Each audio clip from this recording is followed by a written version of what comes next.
Okay, here we go again. Here we are. It's a nice day outside, and I've spent the last 3 hours putting together this video that's going to take me another hour and a half to do, that's also going to take me another hour and a half to watch, because I work alone and I don't have a production staff that can answer questions and mediate and, monitor, my site while I'm doing a live. So you see how much time I spend on this? Not to mention the upload time. And lately, clearly, YouTube is not happy with my videos, because one that I made the other night that should have been uploaded at 8 o'clock in the evening Eastern time literally didn't. I'm not even sure what time it actually went live. Hours and hours and hours I waited. Then when I watched it, it blinked. So that was 2 videos ago. So if you saw that video, I don't know, no one really reported any bad reception of my video on their end, but I could tell for me, they were going to make sure that it was hard for me to watch. Appreciate that, YouTube. Really do. Really appreciate that. Anyway, I told you I was going to make some more of my video, including the Urantia book. I do have a hard copy of the Urantia book, but anytime I can, I try to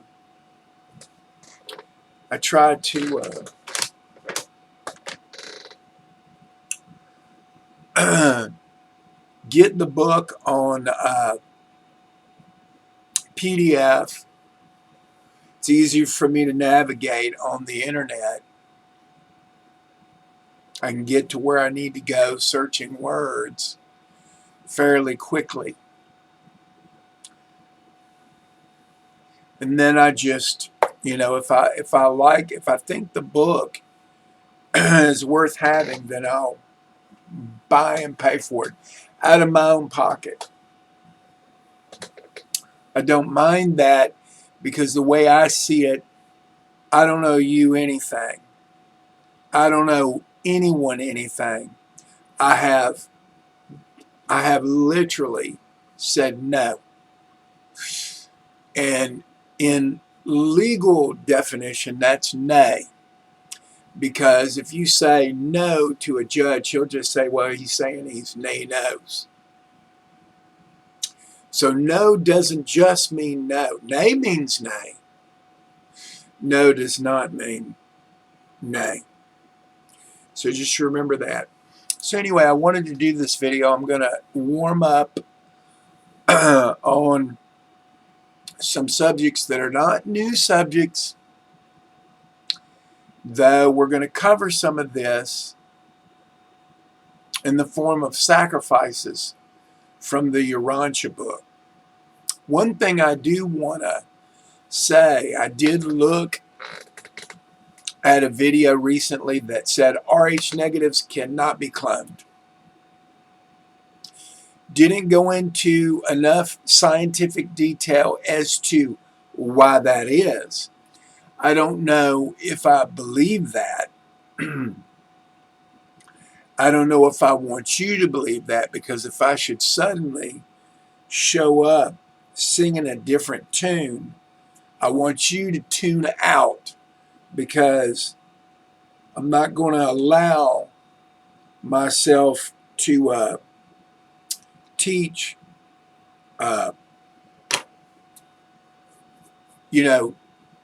something like you can eat meat, it's okay to eat meat now. That's what the whole world is trying to teach you now. They're giving you all kinds of clues about what's in the meat, human flesh that you get at your local,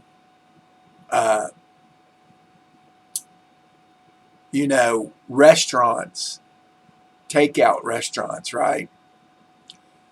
Not just hamburgers,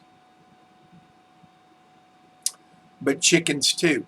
You are fast becoming one of the most experimented against people in the history of the world. And you are going to have to hope that you are made in a way that's resilient, because if you're going to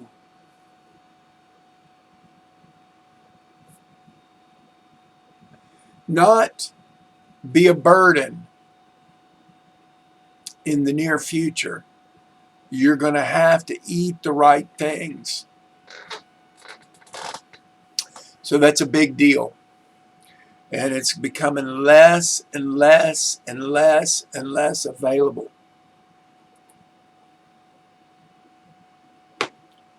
Every time we turn around now, it's confusing, because you hear one story and then you hear the opposite story. So it's hard to know what to do. But that's the way that the devil operates.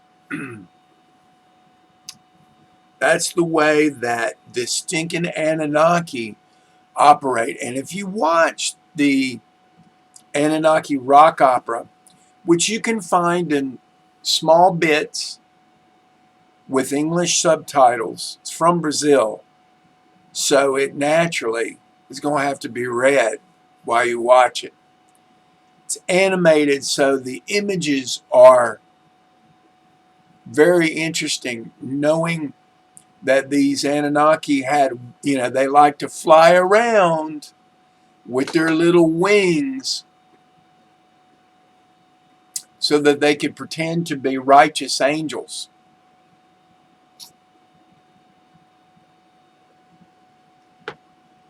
And pretending is correct, because if they're in charge of this world, if their children are in charge of this world, this is a pretty cruddy place that they can get the responsibility for everything that's been done here.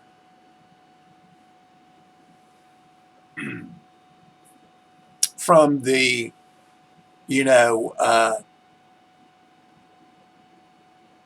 religions of commerce,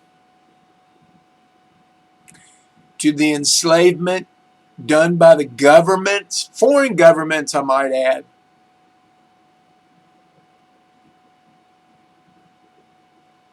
When we say foreign,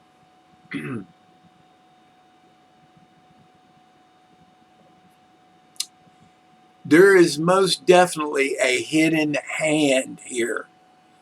And it's not just people either, it's spiritual.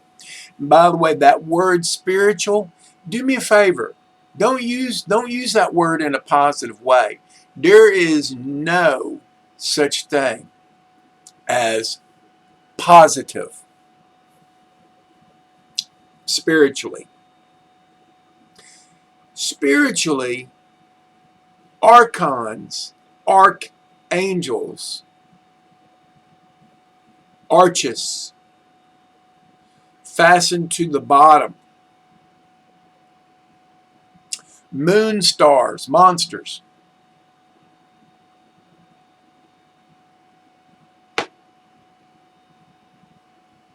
What are you going to do? People who have no capacity for love and understanding other people. Because if they did, they'd practice natural law. Natural law would be do no harm and no harm will come to you. That is the basis of the universal laws of all the universes, no matter how many there are. That is what the creator of all has chosen for us as the law. And we can see that not only did the Anunnaki not do that, but they created the 5D realm, which is what I call the Demoonsciya dimension. Because if you just use your common sense, you'll realize that when Bashar talks about these people coming from a different dimension, he's talking about them coming from under their sea, and that they burrowed themselves into this reality and up from the bottom. Do you understand? Because they were dying off, which is exactly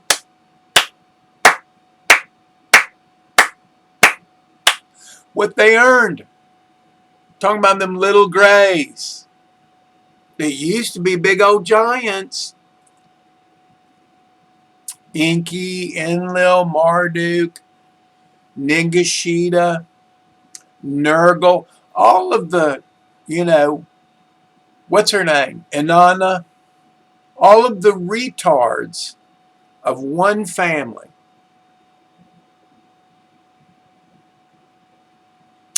5D. 5-pointed star people. The Demoonsciya. They created that. They created a parallel space next to us where they have limited control here, where they try to lift you out of your body and coerce you to leave your physical body so that they can harm you and your physical body. Because they're jealous. That's exactly what the Targum of Palestine describes as well. They were so jealous they weren't satisfied any other way but to eat righteous men before the flood. And then the flood is what put them under the sea. That's where Enki went. Oh yeah, we're going to get a visit from Inky Stinky Winky. And all the mermaids that you've always heard about, you're going to get to see them firsthand. Did you not see Aquaman? He dropped the mic on the floor at the United Nations meeting. He's told you it's coming. And many of you will say, oh, that's just a movie. It's just a movie. People, we are living in a movie where they're writing the script. And really the only option for us is to be good and adopt natural law, or become woke, which is what? What is woke, people?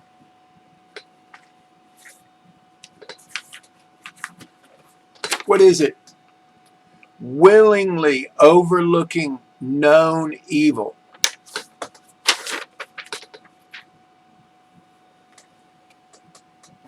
There you go. All right, I'm going to start this I'm going to go over this, a Urantia book. Before I do, I'm going to get warmed up on some things. Again, people ask me, what book are you reading out of? Well, if I don't tell you it's a book, I simply put in things in the search engine on my computer. So I wanted to know more about cannibals. You'll get an idea for the kind of questions that I put in the search engine. Not a lot of different searches, but the kind of things that came up while I was searching through and cherry picking the things I would want you to know, because I can discern when they give you a this and a that, which one's true.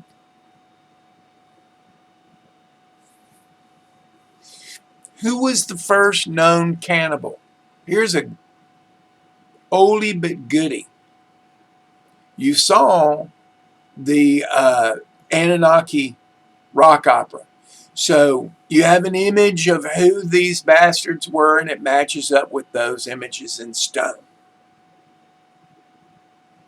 Yes, they like to fly around on these little wings that they somehow was able to make and go whoop, whoop, whoop, whoop, whoop, whoop, whoop. Look at me, I'm an angel.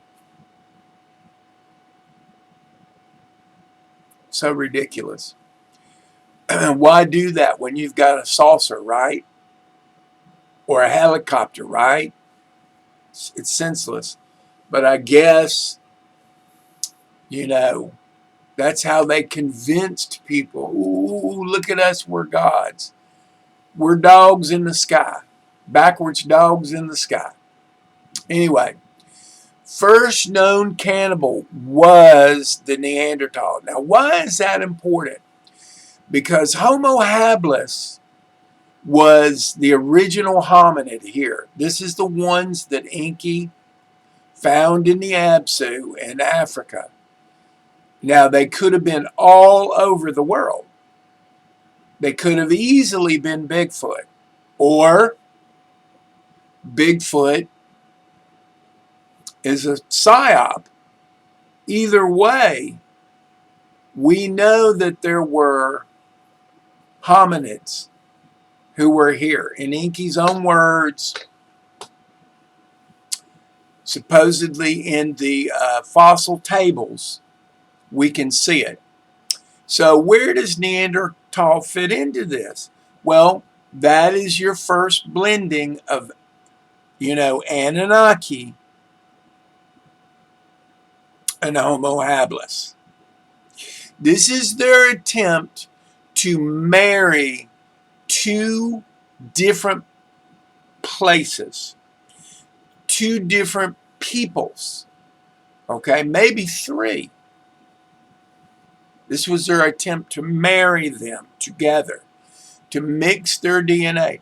Now, they didn't have the authority to do this, but they did it anyway. When they did it, they knew that it was against the laws of the universe.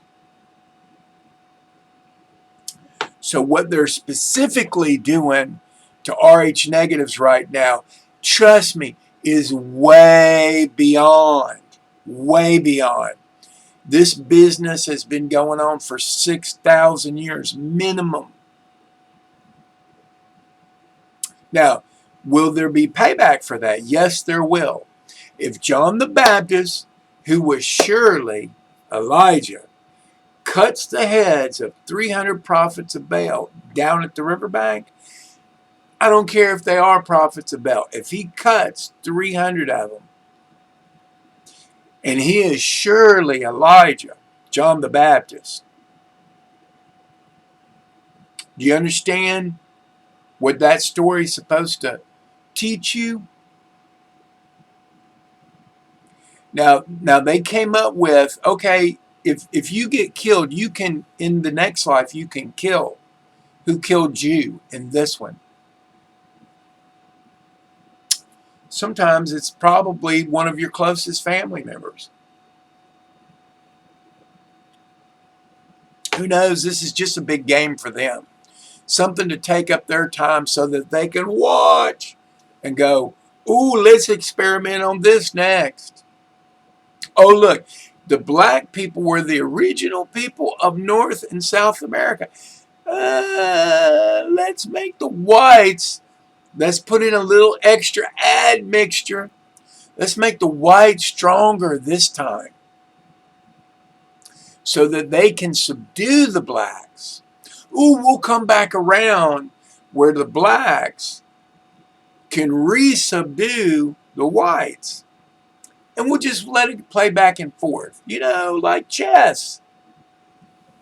And we'll continue to do that until we get bored. And then we'll think up a new game. Because what else do we have to do? I mean, really, you can't live your own life because, you know, you're stupid and retarded. Notice I'm using a specific word. Retarded. Okay? Why? Because these people are tarts.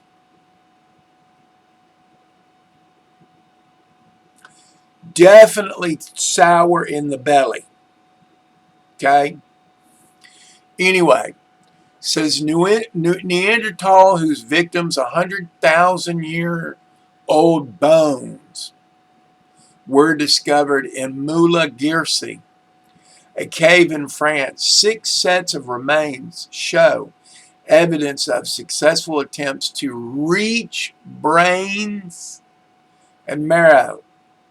It's going to be some kuru there, as well as tool marks that indicate were fresh from the tongue and the thighs was removed for food.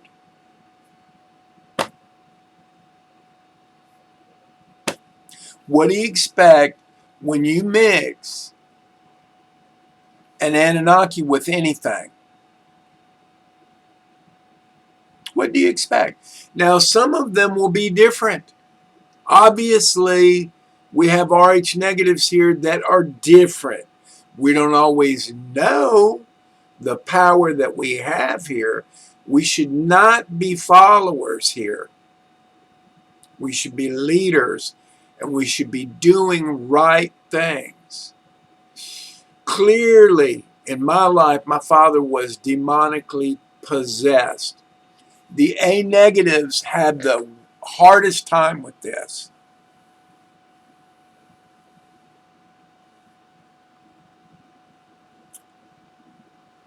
Powerful beings, easily misled by the Rh positives, of course. My father used to sit there and eat sausage every morning for breakfast. And I'd be like, well, you know, you need to stop eating meat. And he's like, well, I don't really need it. And I said, well, she puts it on your plate every day, and you don't refuse it. Whose fault are they going to say that is? Yours or hers? But she got in over her head at the hospital. Well, we made an agreement to take him home. And she didn't keep her into the bargain.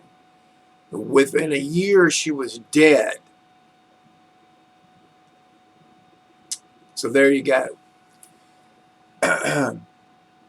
Is cannibalism legal in Idaho? Idaho is the only U.S. state that discusses cannibalism explicitly with its legislation. In other words, none. Any other state. Cannibalism there is defensible in cases of extreme life-threatening conditions as the only apparent means of survival, but conviction on a charge of cannibalism in any other case is punishable by up to 14 years in prison. So they're going to let you eat humans if it's to save your dirty ass, provided you didn't murder them. You dug them up out of the graves and went, yummy, yummy. Lust for flesh, which is the root of all lust, including sex. This is why when you read about these Essenes, you see they're not interested. Not like you are. And you know what? Yeah. The definition of cannibalism includes killing the person you eat and Anthropophagy. Anthropophagy is eating human flesh without killing anyone. Where did the word cannibal come from? Now, interesting. The word cannibal is derived from a Spanish cannibal or caribal. Carib, get it? Caribable. Originally used as a name variant for the island's Carib, a people from West Indies said to have eaten human flesh. The older term, anthropophagy, means eat humans. It is also used for human cannibalism. Is it a sin to eat meat? Here we go. I smell a BS factor coming on. Can Christians eat meat? Now listen carefully.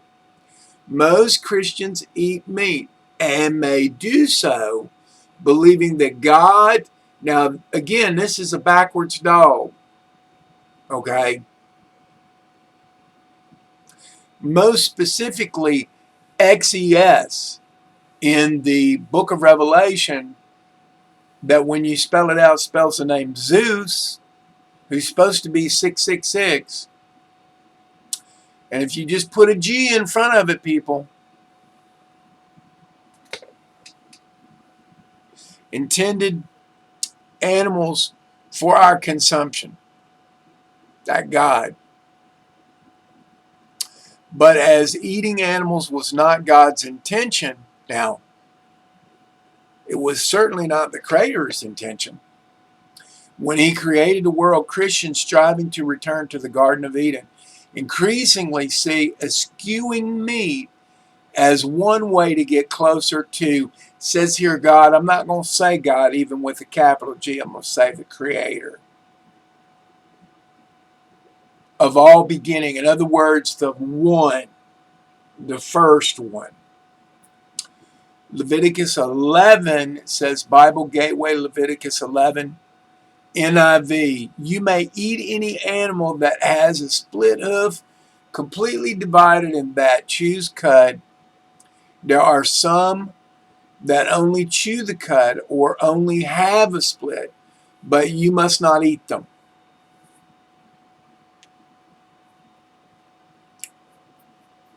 It's not true.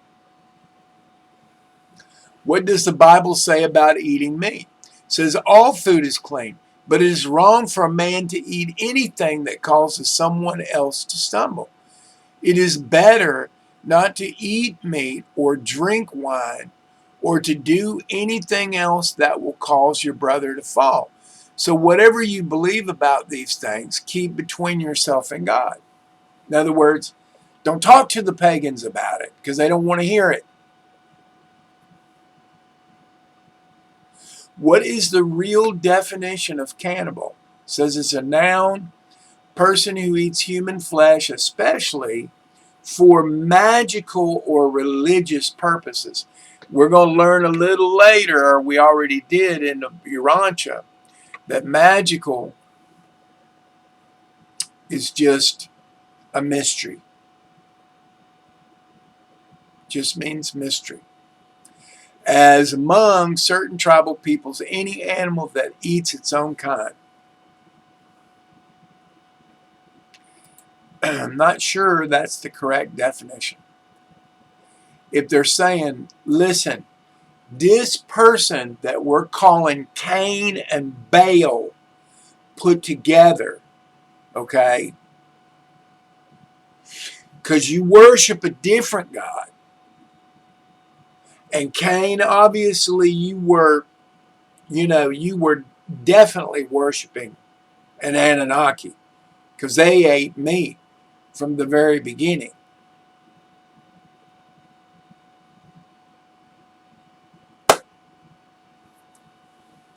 Did Jesus ever eat meat? Did Jesus eat meat? Many Christians readily assert that Jesus ate meat? Well, you know what? He probably did. Though there is a book that says unequivocally he did not, and that he protects the rights of all beings, animals included, called the Gospel of the Holy 12, in case you didn't know about it.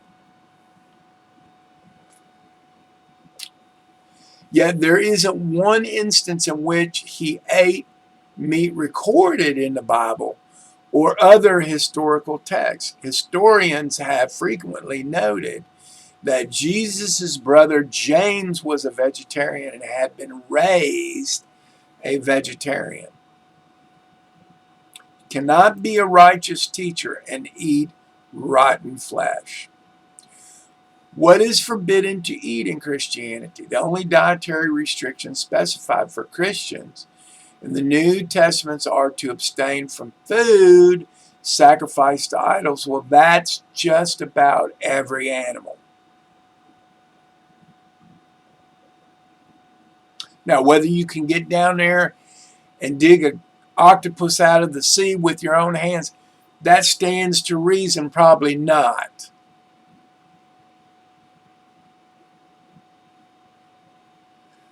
From the meat of strangled animals.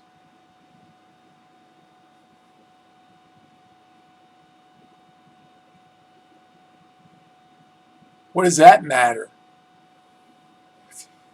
Acts 15:29, teachings that the early fathers, such as Clement of Alexandria and Origen, preach for believers to follow.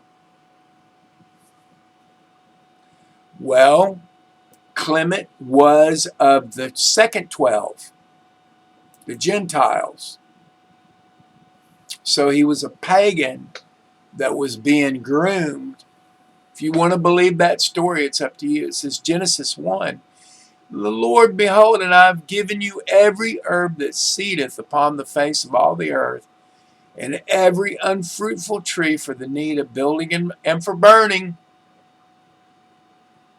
and the tree in which the fruit seeding after its kind, to you shall be food. In other words, fruit and herbs or grass. But to every beast of the earth, to every fowl of the heavens, to every reptile upon the earth, in which is a living soul, I have given you all green herbs. And it was so. Now let's go to Genesis 3:17. But Adam, he said, because thou hast hearkened to the word of thy wife, and hast eaten the fruit of the tree of which I commanded thee, saying, thou shalt not eat of it, accursed is the ground, and that it did not show thee thy guilt.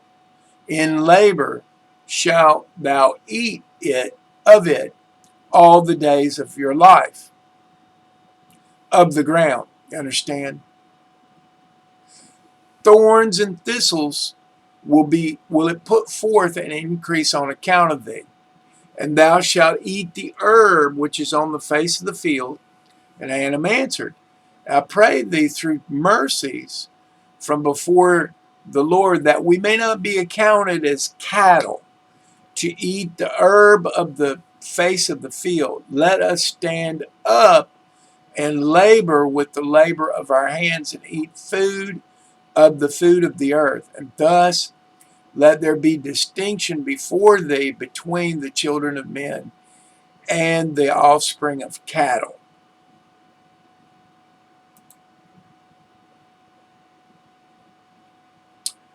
So those are too early on before the Bible gets too corrupted. It shows you right there. So this is from the Urantia book. And it's talking about primitive human institutions. It says, not long ago, enslavement was the lot of those military captives who refused to accept the conqueror's religion. In earlier times, captives were either eaten, tortured to death, set to fighting each other, sacrificed to spirits. Listen to me. I keep telling you, stop talking about spirits in a positive way. Sacrifice to spirits. Period. Those are demons, devils, demoons, Demoonsciya.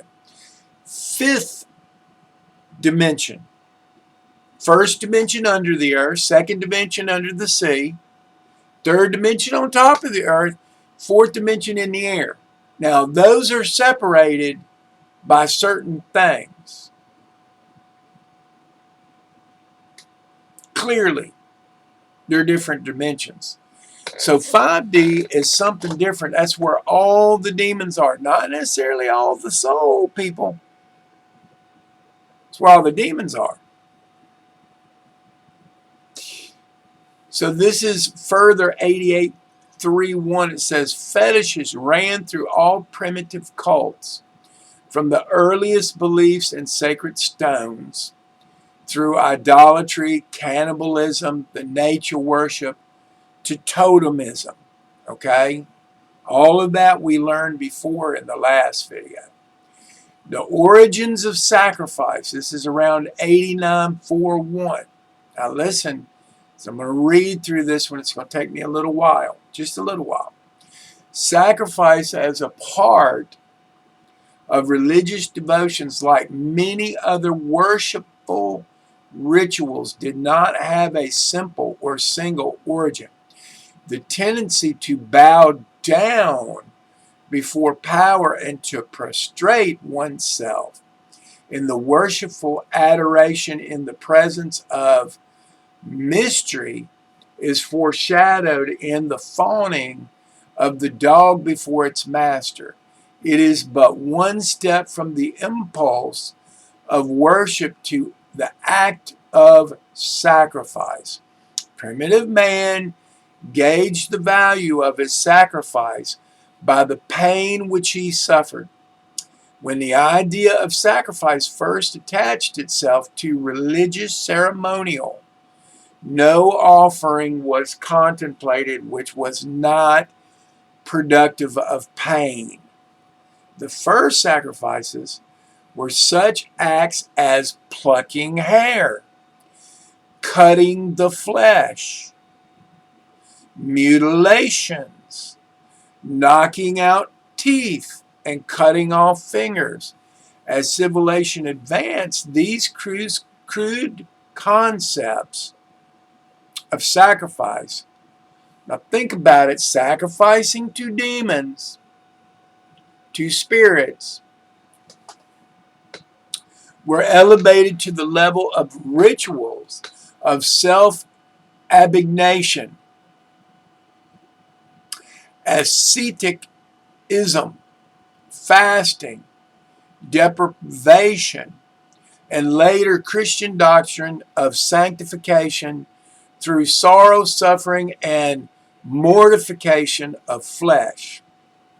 Early in the evolution of religion, there existed two conceptions of the sacrifice. The idea of the gift sacrifice, which connoted the attitude of thanksgiving, and the debt sacrifice, which embraced the idea of redemption. Later, there developed the notion of substitution. In other words, we're going to let an animal take our place because it hurts to cut your finger off. It hurts to cut yourself like the prophets of Baal that Elijah cut the heads of. Talking about deception. Anyway, man still later convinced that his sacrifice of whatever nature might function as a message bearer to the little g gods. It might be as sweet savor in the nostrils of the deity. This brought incense and other features of sacrificial rituals, which developed into sacrificial feastings, in time becoming increasingly elaborate and ornate. As religion evolved, the sacrificial rites of conciliation and propitiation replaced the older methods of avoidance, placation, and exorcism. The earliest idea of the sacrifice was that of a neutrality assessed, levied by the ancestral spirits. Here we go again. In other words, ghosts, dead ancestors. Only later, the idea of atonement developed as man got away from the notion of the evolutionary origin of the race, as the traditions of the days of the planetary prince. Who's that? Is that Michael? And the sojourn of Adam filtered down through time. The concept of sin and of original sin became widespread, so that the sacrifice for accidental and personal sin evolved into the doctrine of sacrifice for the atonement of racial sin. The atonement of sacrifice was a blanket insurance device which covered even the resentment and jealousy of an unknown God. Surrounded by so many sensitive spirits and grasping gods, primitive man was face to face with such a host of creditor deities that it required all the priests, rituals, and sacrifices throughout an entire lifetime to get him out of spiritual debt. See, this is what happens when you worship spirits. Spirits are not the creator.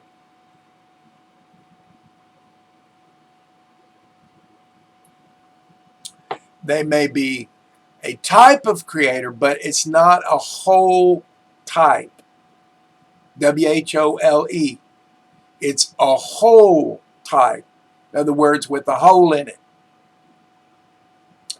The doctrine of original sin and or racial guilt started every person out in serious debt to the spiritual powers. Well, of course they do.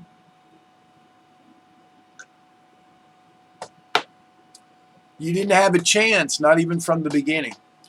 Gifts and bribes are given to men, but when tendered to the gods, they are described as being dedicated, made sacred, or called sacrifices. Reunification of the negative form of propitiation, sacrifice became the positive form.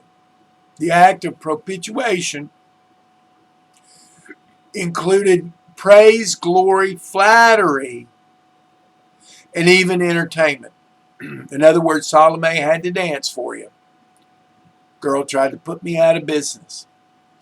And it is the remnants of these positive practices of the olden propitiation cult that constitute the modern forms of divine worship. Present-day forms of worship are simply the ritualization of these ancient sacrificial techniques of positive propitiation. Animal sacrifice meant much more to primitive man than it could ever mean to modern races. These barbarians regarded the animal as their actual and near kin. Why is that so hard to believe? As time passed, man became shrewd in his sacrificing, ceasing to offer up the work animals. At first, he sacrificed the best of everything, including his domesticated animals. It was no empty boast that a certain Egyptian ruler made when he stated that he had sacrificed 113,433 slaves and not 493,386 heads of cattle, 88 boats, 27 2,756 golden images, 331 and 702 jars of honey and oil. What are you gonna sacrifice? You're gonna give this to the saucers. I get it now. This is your gift to the Anunnaki. 228 jars of wine. Oh, now you're going to get some recognition.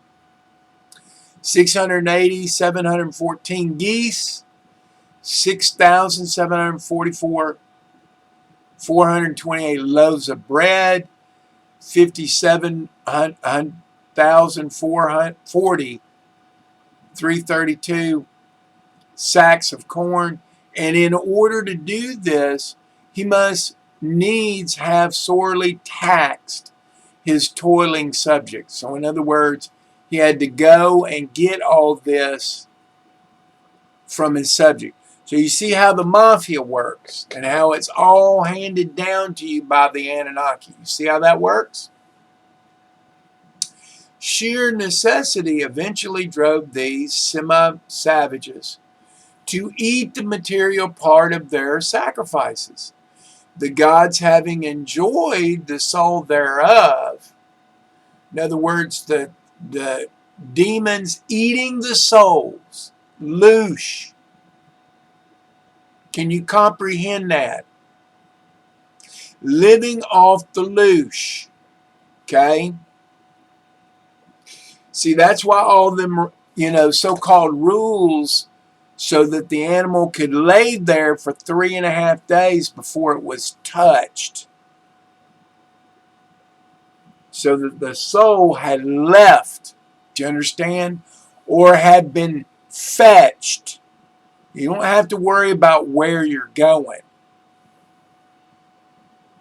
To the light or to the darkness. You don't have to worry about that. You'll be fetched. And this custom found justification under the pretense of the ancient sacred meal and the communion service according to the modern usage. Number 5, sacrifices and cannibalism. Modern ideas of early cannibalism are entirely wrong. It was a part of the mores of early society. Now, that's not a capital letter. So when they say Moors, I'm not sure yet.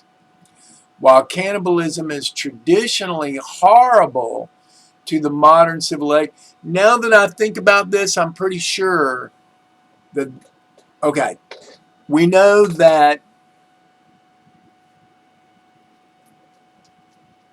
Nimrod was a black man from Africa, Egypt specifically. So could that be the Moors? Certainly could. And that might explain why you are now the slaves.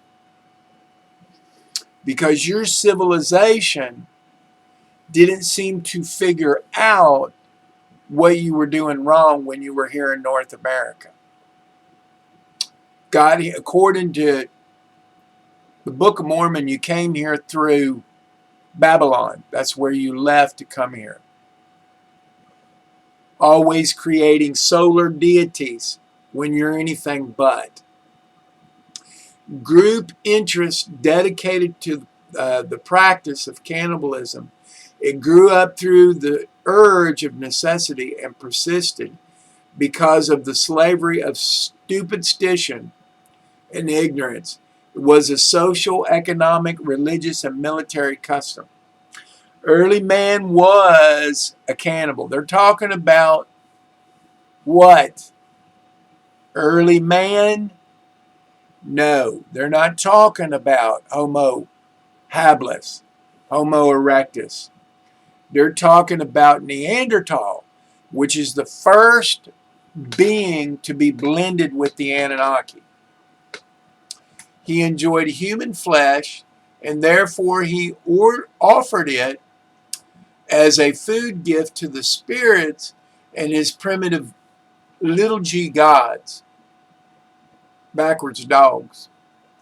Since ghost spirits were merely modified men, and since food was man's greatest need, then food must likewise be a spirit's greatest need. Cannibalism was once well nigh universal among the evolving races. The Sangeeks were all cannibalistic, but originally the Andonites, now notice that word, Anunnaki, were not, nor were the Nodites and the Adamites, neither were the Andites until after they had become grossly admixed with the evolutionary races. So mixing is not good, you see. This is why you need to leave our Rh negative women alone. You know, your Rogum isn't going to help you. You're just going to further create yourself as a lower being to be managed in the next world. We will be managing you in the next world. That's how karmic debt works. Now, we could kill you if you kill us, but obviously we're not going to do that because somebody has to take the high road. But punishing you for your bad behavior is something that we would be much better at than you have been.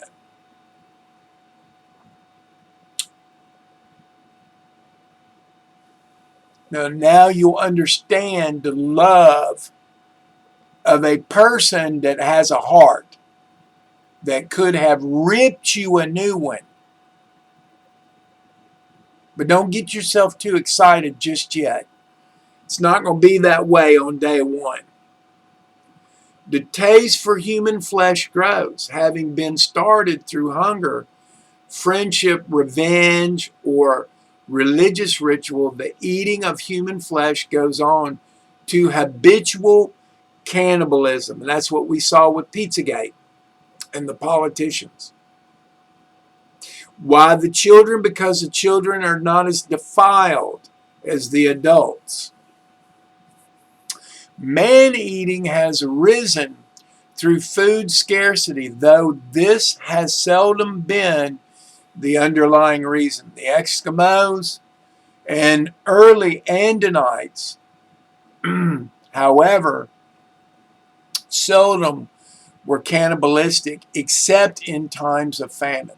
The red man, especially in Central America, were cannibals. Now, again, that's debatable. The first book I wrote about it was by James Adair, and he says that's not true. But that the Spaniards needed to prove that these people were literal savages in order to take their land. And if you look at the Mormon book, and I'm not saying that this didn't happen without manipulation, but if you look at the Mormon book, you'll see that the people that were left there by the time the Spanish got here, you know, were the latter of the two groups from Israel, which was the group that was eating flesh, sometimes raw, and had been afflicted with blackening of skin. That's why I'm just telling you what it says in the Book of Mormon. It was once a general practice for primitive mothers to kill and eat their own children in order to renew the strength lost during childbearing. And in Queensland, the first child is still frequently thus killed and devoured. In recent time, see, that's the firstborn. You see what's going on? That's what the Phoenicians, i.e. the Spanish, i.e. the Iberians, i.e. the Irish, that's what they were famous for. And they have these places in Africa, northern Africa, where these Phoenicians have babies, you know, relics that show exactly what we read about the Neanderthals. Proof positive that they were eating their firstborn. Tribe of Dan.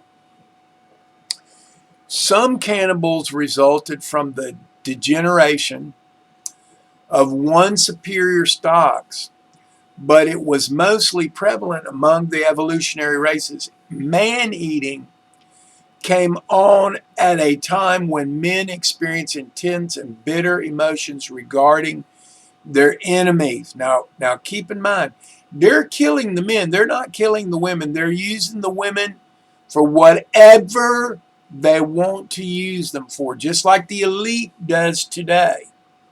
Trafficking our daughters.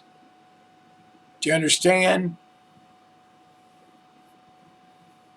Listen, I have lived this life. I know what I'm talking about. When this is over, it is not going to go well for the cornbread mafia, trust me. Eating human flesh became a part of a solemn ceremony of revenge. It was believed that an enemy's ghost could in this way be destroyed or fused with that of the eater. It was once a widespread belief that wizards attained their powers by eating a human flesh. Certain groups of man-eaters would consume only members of their own tribes. A pseudo-spiritual inbreeding, which was supposed to accentuate tribal solidarity, but they also ate enemies for revenge with the idea of appropriating their strength. It was considered an honor to the soul of a friend or fellow tribesman if his body were eaten, while it was no more than just punishment to the enemy, thus to devour him. The savage mind made no pretensions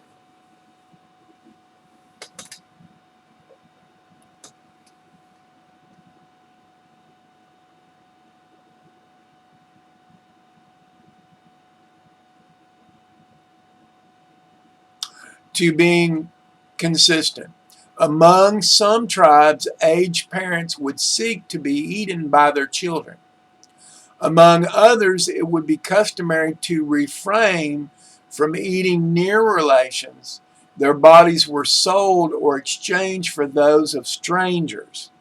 There was considerable commerce in women and children. This is the mafia we're talking about. This is exactly the trafficking that we're seeing right now. For sex, both women and children, for sex and for cannibalism, who had been fattened for the slaughter. When disease of war failed to control population, the surplus was unceremoniously eaten. Cannibalism has been gradually disappearing because of the following influence. One, it sometimes became a communal ceremony, the assumption of a collective responsibility for inflicting the death penalty upon a fellow tribesman.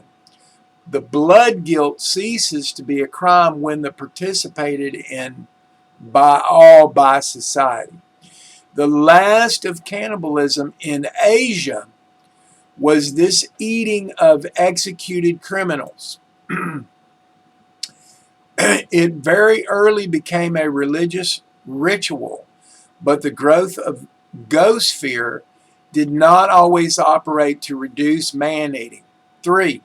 Eventually, it progressed to the point where only certain parts of organs of the body were eaten, those parts supposed to contain the soul or portions of the spirit.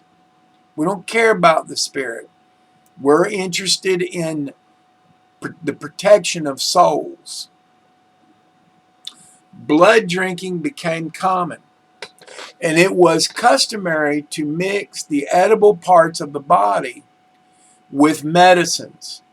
It became limited to men. Women were forbidden to eat human flesh.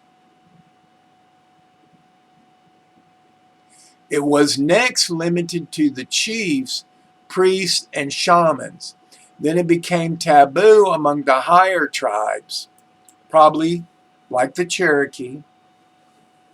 I think there were 7 tribes that were considered not savages in this country. The taboo on man-eating originated in Dalmatia and slowly spread over the world. The Noahdites encouraged cremation as a means of combating cannibalism, since it was once a common practice to dig up buried bodies and eat them. 7. Human sacrifice sounded the death knell of cannibalism. Human flesh having become the food of superior men, the chiefs, it was eventually reserved for the still more superior spirits, and thus the offering of human sacrifices effectively put a stop to cannibalism, except among the lower tribes. When human sacrifice was fully established, man-eating became a taboo. Human flesh was food only for the gods, and they would have gladly eaten it. Man could eat only a small ceremonial bit at a sacrament. So when you hear people talk about the communion and the blood and the body of Christ, that is a ceremonial sacrament representing cannibalism. Finally, animal substitutes came into general use for sacrificial purposes, and even among the more backwards tribes, dog eating greatly reduced man eating. So eating dogs gave men a break. The dog was the first domesticated animal and was held in high esteem, both as such and as food. Finally, animal substitutes came into general use for sacrificial purposes, and even among the more backwards tribes, dog eating greatly reduced man eating. Number 6, evolution of human sacrifice.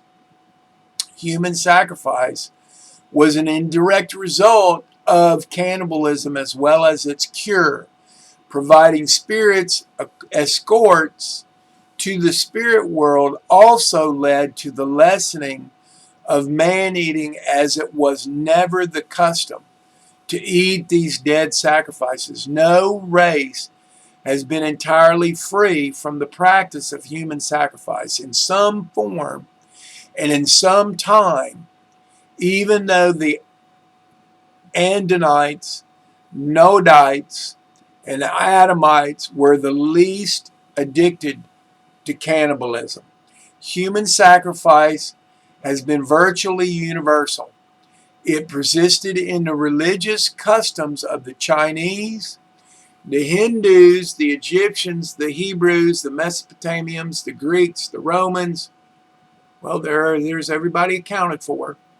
And many other peoples, even on the recent times among the backward Africans and Australian tribes. The latter, American Indians, had a civilization emerging from cannibalism and therefore steeped in human sacrifice, especially in Central and South America.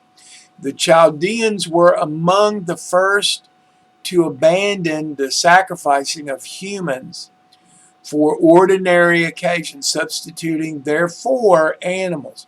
Now, again, I'm going to say James Adair I'll cover this book again, swears that none of that ever happened.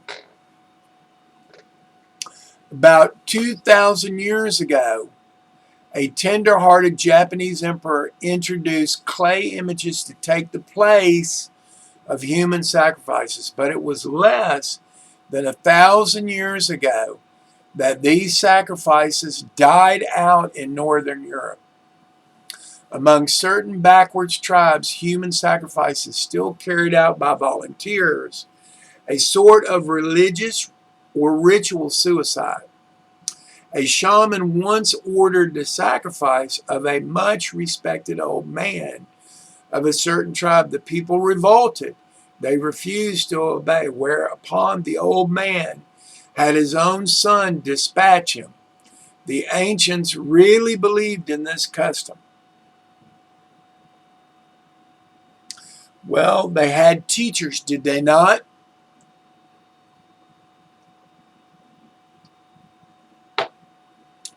There is no more tragic and pathetic experience on record, illustrative of the heart-tearing contentions between ancient and time-honored religious customs and the contrary demands of advancing civilization than the Hebrew narrative of Japheth and his only daughter. As was common custom, this well-meaning man had made a foolish vow, had bargained with one of the gods of battle, spiritual gods, right? Demons, agreeing to pay a certain price for victory over his enemies. And the price was to make a sacrifice of that which first came out of his house to meet him when he returned to his home. Japheth thought that one of his trusty slaves would thus be on hand to greet him. But of course, the demons made his daughter jump up and run. You see how that works? Because all those bastards ever want to see is you cry. Because that's how much they hate you. They just want to see you cry.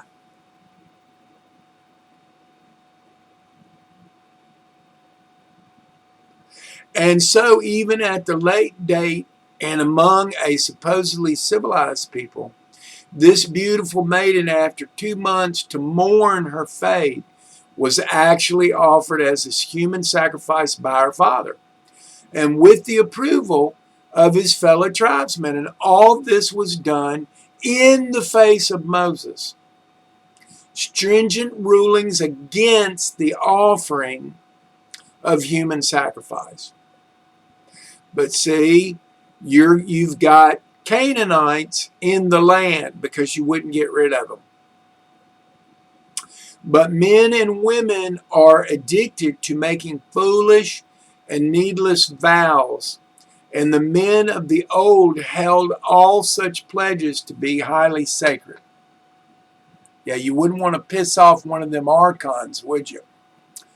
In olden times, and definitely not a shaman, when a new building of any importance was started, it was customary to slay a human being as a foundational sacrifice. This provided a ghost spirit to watch over and protect the structure. When the Chinese made ready to cast a bell, custom decreed the sacrifice of at least one maiden for the purpose of improving the tone of the bell. The girl chosen was thrown alive into the molten metal.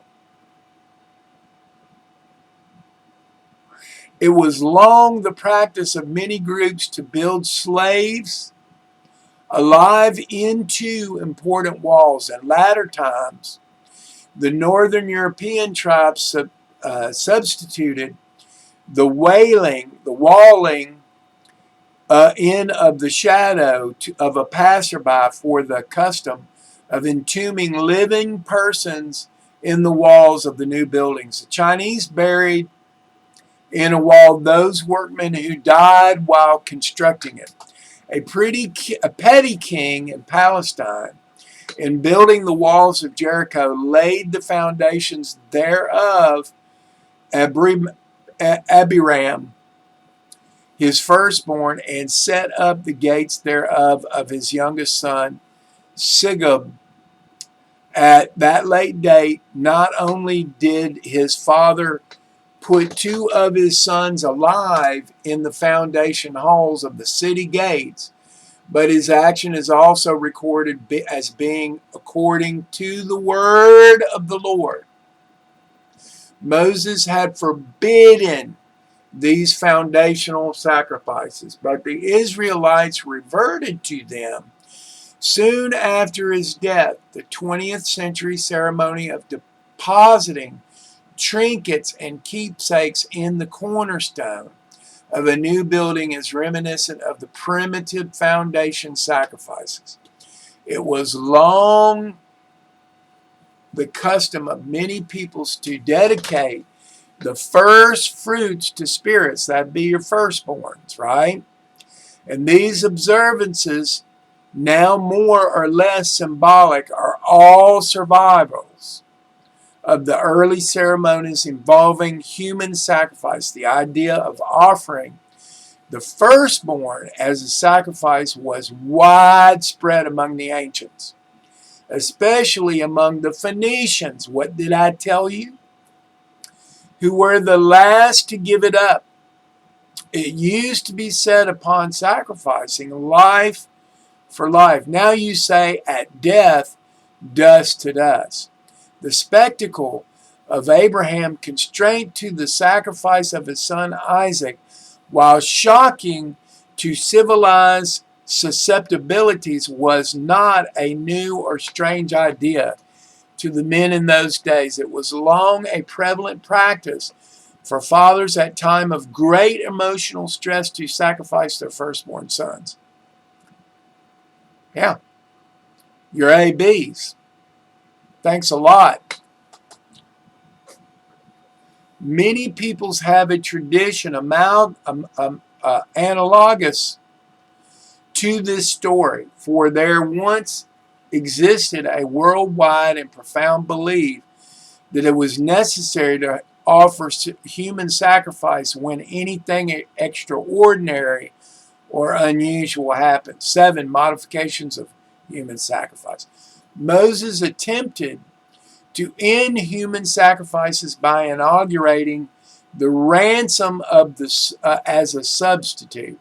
He established a systematic schedule which enabled his people to escape the worst results of their rash and foolish vows. Lands, properties, and children could be redeemed according to the established fees, which were payable to the priest. See, it always comes back down to what, people? Commerce. Those groups which ceased to sacrifice their firstborn soon possessed great advantages over less advantaged neighbors who continued these atrocious acts. Many such backwards tribes were not only greatly weakened by this loss of sons, but even by the succession of leadership was often broken. And an outgrowth of the passing child sacrifice was the custom of smearing blood on the house doorpost for the protection of the firstborn. This was often done in connection with one of the sacred feasts of the year. And this ceremony once obtained over most of the world, from Mexico to Egypt, even after most groups had ceased the ritual killing of children. It was custom to put an infant away by itself, off in the wilderness or in a little boat of water, like Moses. If the child survived, it was thought that the gods had intervened to preserve him, as in the traditions of Sargon, Moses, Cyrus, and Romulus.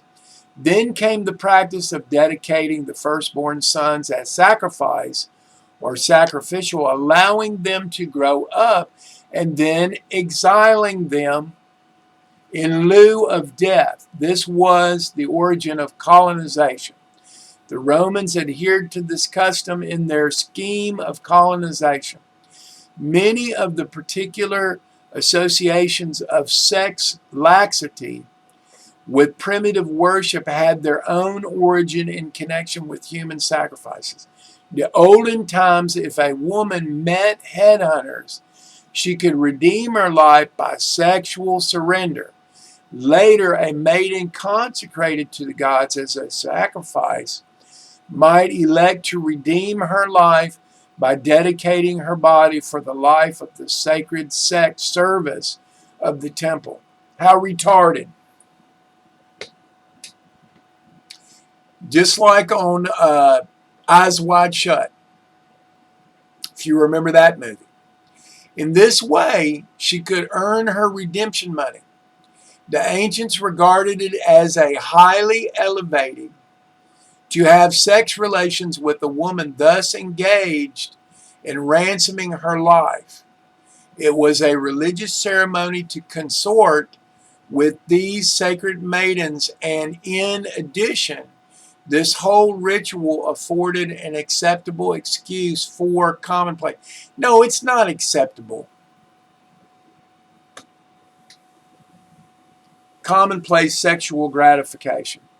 This is a subtle species of self-deception, which both the maidens and their consorts delighted to practice upon themselves. The Moors always dragged behind in the evolutionary advance of civilization, thus providing sanction for the earlier and more savage-like sex practices of the evolving races. Temple harlotry. Remember?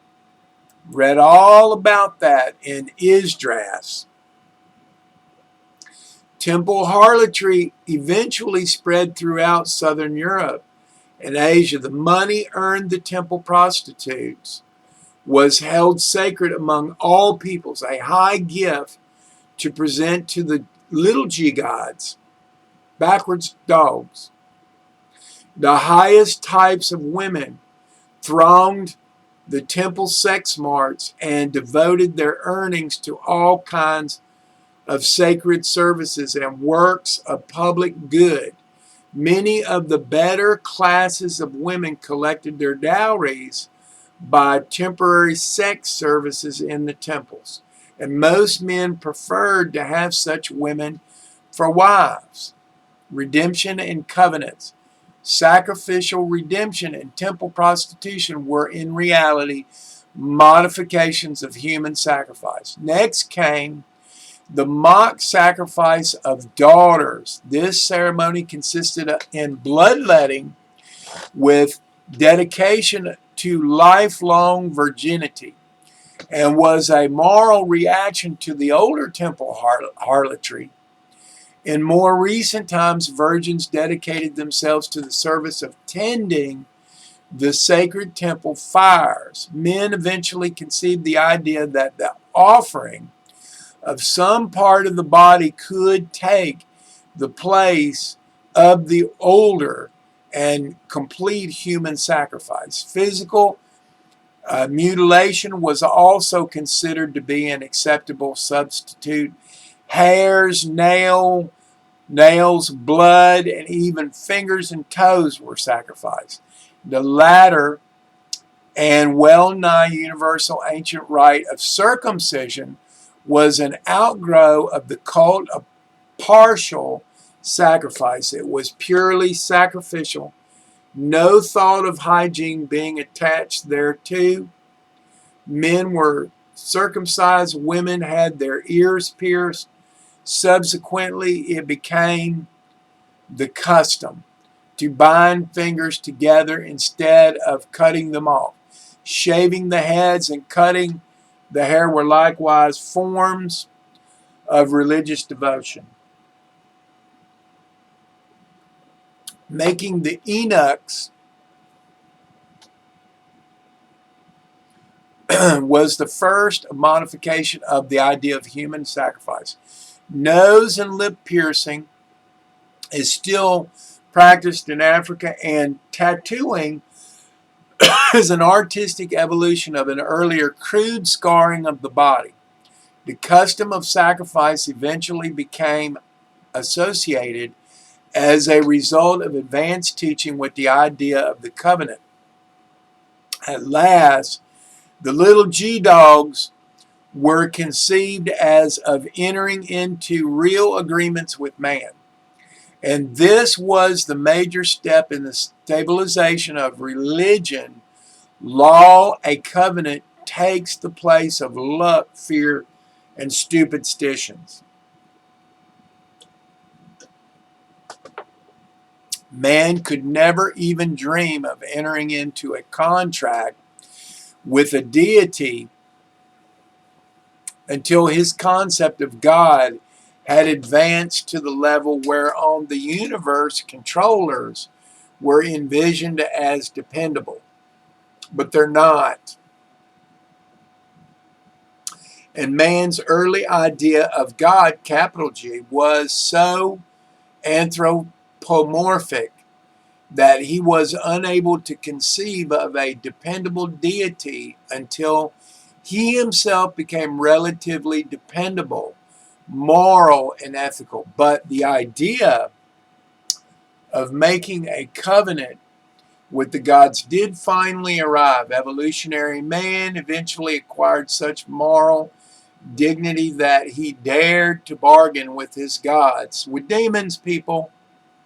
And so the business of offering sacrifices gradually developed into a game of man's philosophic bargaining with God. And all this represented a new device for insuring against bad luck, or rather an enhanced technique for the more definite purchase of prosperity. See, you ain't never had a friend like me, people. Aladdin, right? Aladdin's genie.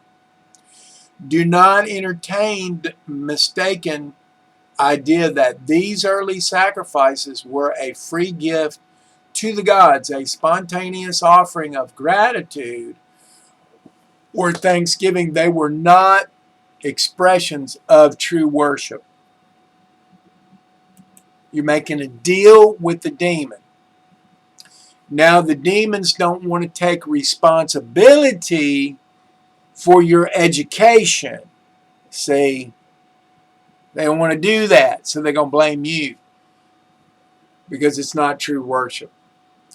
Primitive forms of prayer were nothing more or less than bargaining with the spirits, an argument with the gods. It was a kind of bartering in which pleading and persuasion were substituted for something more tangible and costly. The developing commerce of the races had inculcated the spirit of trade. There you go. And had developed the shrewdness of barter, and now these traits began to appear in man's worship methods. And as some men were better traders than others, so some were regarded as better prayers than others.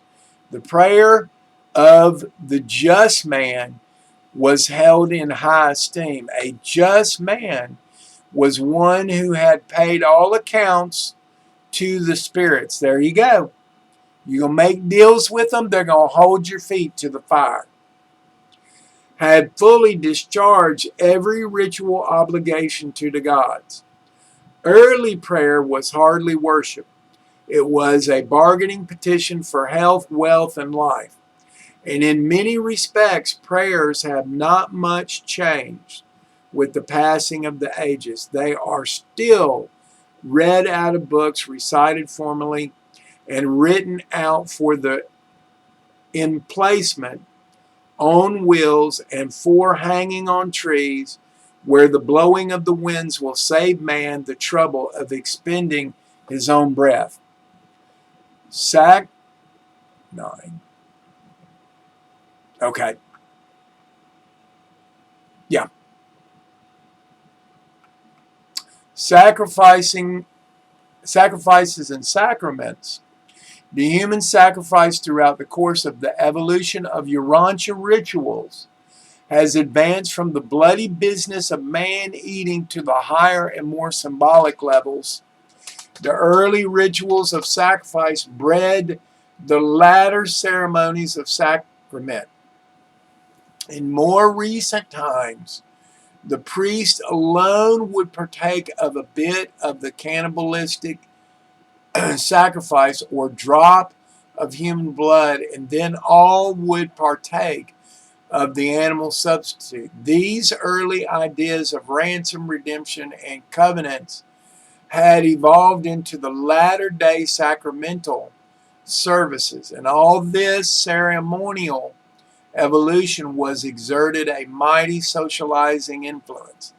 In connection with the Mother of God cult in Mexico and elsewhere, a sacrament of cakes and wine was eventually utilized in lieu of the flesh and blood of older human sacrifices. Hebrews long practiced this ritual as part of their Passover ceremonies, and it was from this ceremonial that the latter Christian version of the sacrament took its origin. The ancient social brotherhood were based on the rite of blood drinking. The early Jewish fraternity was a sacrificial blood affair. Paul started out to build a new Christian cult. I don't even know why we're talking about Paul. The blood of the everlasting covenant. And while he may have unsuccessfully encumbered Christianity with teachings about blood and sacrifice, he did once and for all make an end of the doctrines of redemption through human or animal sacrifices. No, he actually went against the apostles who were already doing that. And if my memory serves me correctly, he didn't do any of that before he was sentenced to death. His theological compromises indicate that even revelation must submit to the graduated control of evolution.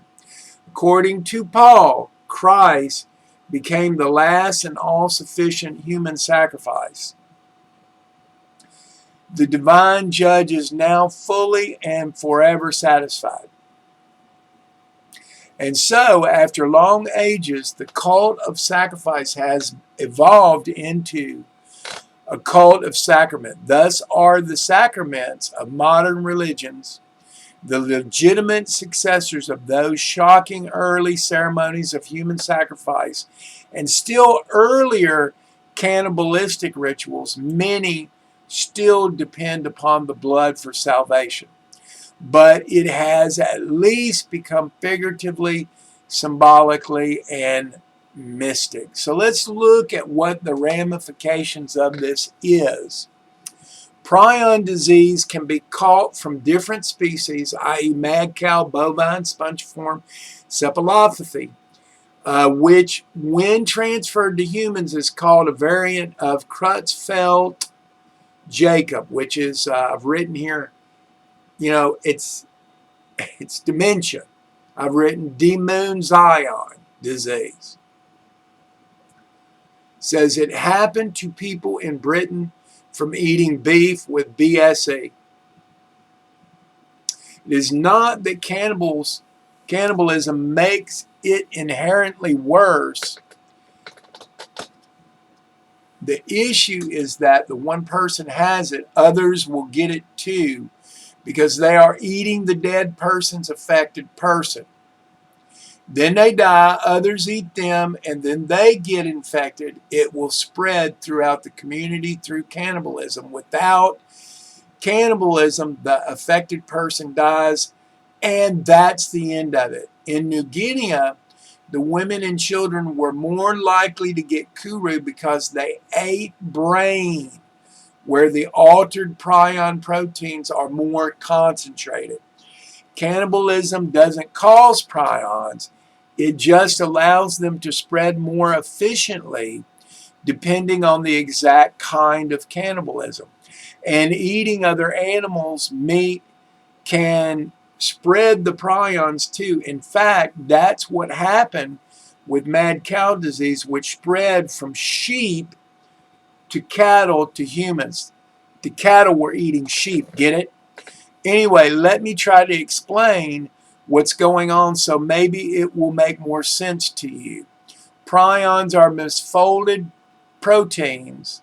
They appear at random, very rarely in population. Now, prions normally do not spread.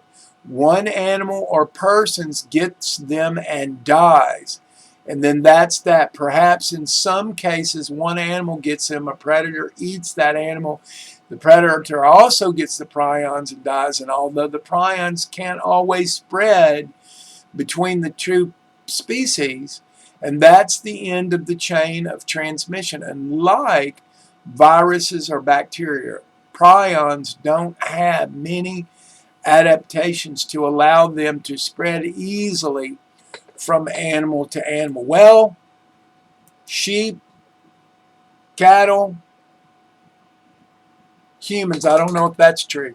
This is why cannibalism is associated with so many big prion outbreaks, and specifically communal cannibalism, where nervous tissue is fed to many individuals. It allows prions to stick around in a population beyond the first individual who happened to have spontaneous case.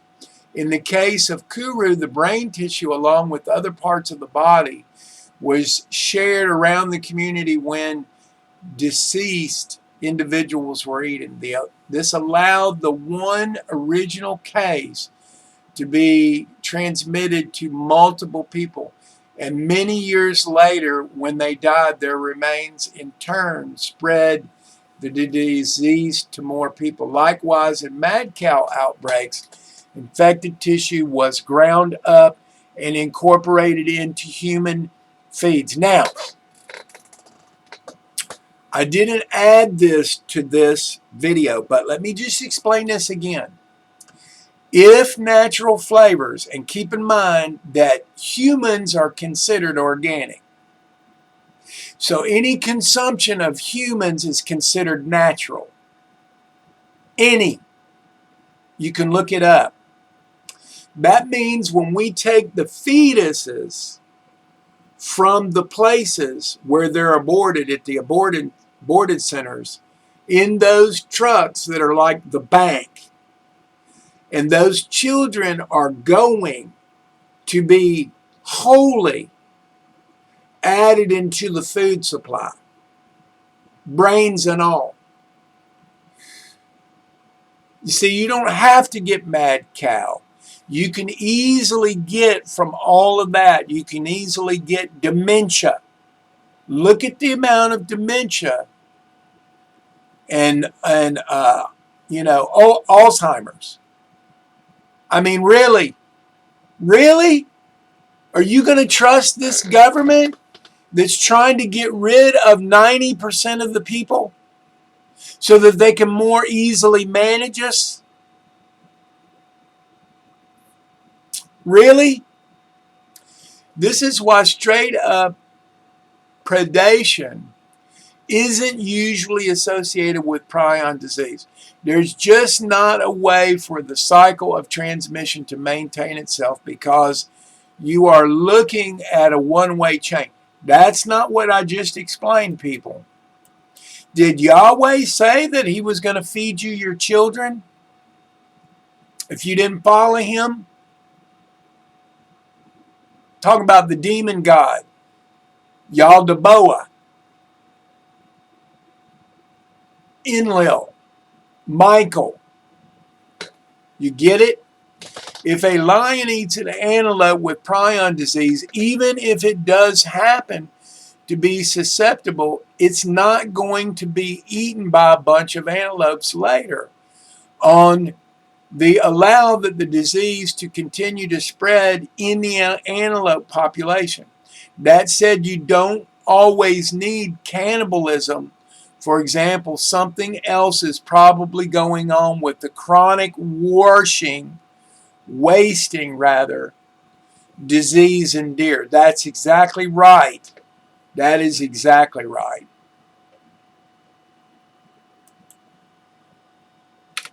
That's exactly right. So I want you to remember three things. Soylent Green, it's people. Look at the end of the movie Soylent Green. They're carting him away on a gurney, and he's saying, they're feeding us people. Okay? They are doing it. You don't have to do it. They are doing it. Look at all of your baked goods. Do they not all have natural flavors? Do you expect to get that Kuru disease from your damn bread and cookies and muffins? No, that's the last place you expect to get them. Believe me if you want to, I don't care. Second thing, to serve mankind, it's a cookbook. People, that's your rapture right there. Right there on the Twilight Zone. And finally, 3, be kind to animals because it just might come back to bite you. That's Jesse Ventura after he found out about the sheep being blended with humans and the Humansies episode.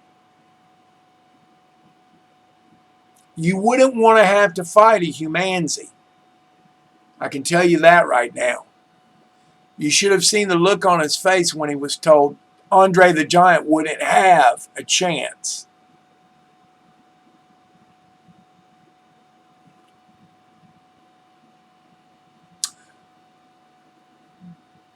That's my story. I'm sticking to it. People, you better wise up. You better wise up. Basically, all I do is I get my juice in the morning. Right now I'm on beets, apples, and carrots with a little bit of ginger. I may have another one later, but this time it'll be a smoothie. Same thing. I will eat some grains, but not the wheat and the oatmeal and the stuff like that. Always stuff you've never even heard of. Talking about a rantham and, well,